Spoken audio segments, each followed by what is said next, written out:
2023లో అక్కినేని నాగార్జున నుంచి ఒక సినిమా అయినా వస్తుందని ఎదురుచూసిన అభిమానులకు నిరాశ ఎదురైంది. ఇక అక్కినేని నాగచైతన్య నటించిన ద్విభాషా చిత్రం 'కస్టడీ' రిలీజ్ అయింది. ఈ భారీ చిత్రానికి కోలీవుడ్ డైరెక్టర్ వెంకట్ ప్రభు దర్శకత్వం వహించారు. ఈ సినిమాతో చైతన్య కోలీవుడ్లో ఎంట్రీ ఇస్తే వెంకట్ ప్రభు టాలీవుడ్లోకి ఎంట్రీ ఇచ్చాడు. ఈ సినిమా కోసం నిర్మాత శ్రీనివాస్ చిట్టూరి బాగా ఖర్చు పెట్టారు. దీంతో ఈ క్రేజీ మూవీపై హీరో నాగచైతన్య, డైరెక్టర్ వెంకట్ ప్రభు ఇద్దరూ చాలా ఆశలు పెట్టుకుంటున్నారు. ఈ సినిమా కోసం నిర్మాత శ్రీనివాస్ చిట్టూరి బాగా ఖర్చు పెట్టారు. దీంతో ఈ క్రేజీ మూవీపై హీరో నాగచైతన్య, డైరెక్టర్ వెంకట్ ప్రభు ఇద్దరూ చాలా ఆశలు పెట్టుకున్నారు. కానీ బాక్సాఫీస్ దగ్గర ఏ మాత్రం అంచనాలను అందుకోలేకపోయింది. ఇక అఖిల్ నుంచి 'ఏజెంట్' అనే భారీ చిత్రం రిలీజ్ అయింది. స్టైలిష్ డైరెక్టర్ సురేందర్ రెడ్డి ఈ చిత్రానికి దర్శకత్వం వహించాడు. ఈ సినిమా కోసం అఖిల్ చాలా హార్డ్ వర్క్ చేశాడు.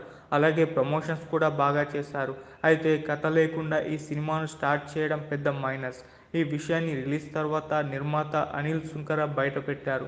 అఖిల్ ఎంతగానో నమ్మిన 'ఏజెంట్' బాక్సాఫీస్ దగ్గర డిజాస్టర్ అయింది. ఆ తర్వాత నుంచి అఖిల్ మళ్లీ కనబడలేదు.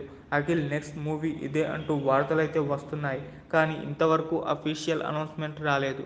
2024లో నాగార్జున నుంచి 'నా సామిరంగా' సంక్రాంతికి వస్తుంది.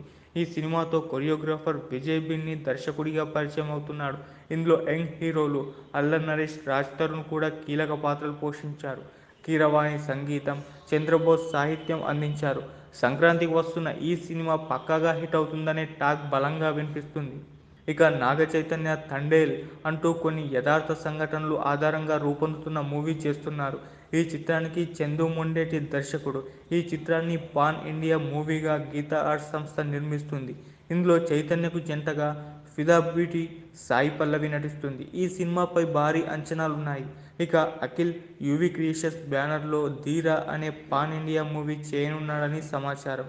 ఈ సినిమాని అనిల్ అనే కొత్త దర్శకుడు తెరకెక్కిస్తున్నాడు. సోషియో ఫ్యాంటసీ మూవీగా ఈ సినిమా ఉంటుందట. దీనిపై కూడా భారీ క్రేజ్ ఉంది. ఈ మూడు సినిమాలతో 2024 అక్కినేని హీరోలకు మర్చిపోలేని ఇయర్గా నిలుస్తుందేమో చూడాలి.